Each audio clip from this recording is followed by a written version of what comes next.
গাড়িটাকে আমরা নালি লাগাবো। তো নালি লাগানোর জন্য নালিগুলোকে রং করে নিব ভালোভাবে। রং করা হয়ে গেলে তারপরে এগুলোকে ভালোভাবে যত্ন সহকারে আমাকে উপরে উঠাতে হবে।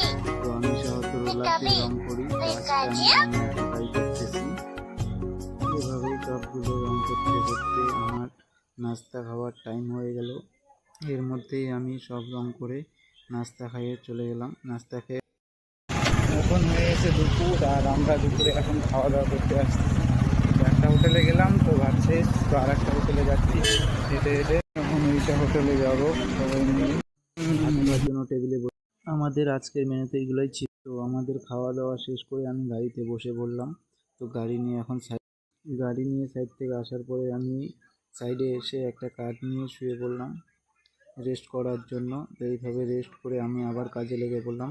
তারপরে এইভাবে আমাদের কাজ করতে করতে বিকেল 5টা বেজে গেল। তারপরে আমরা ছুটি করে হাত মুখ দিয়ে চলে আসলাম গাড়ির সাইডে চলে যাবো বলে। এই গাড়িটা নিয়ে আমরা আসছিলাম আজকে কাজে। তারপরে আমাদের গন্তব্যস্থল মানে আমাদের রুমের দিকে যাচ্ছিলাম। তো আজকের ভিডিওটা কেমন লাগলো দেখা হবে পরের ভিডিওতে। টাটা।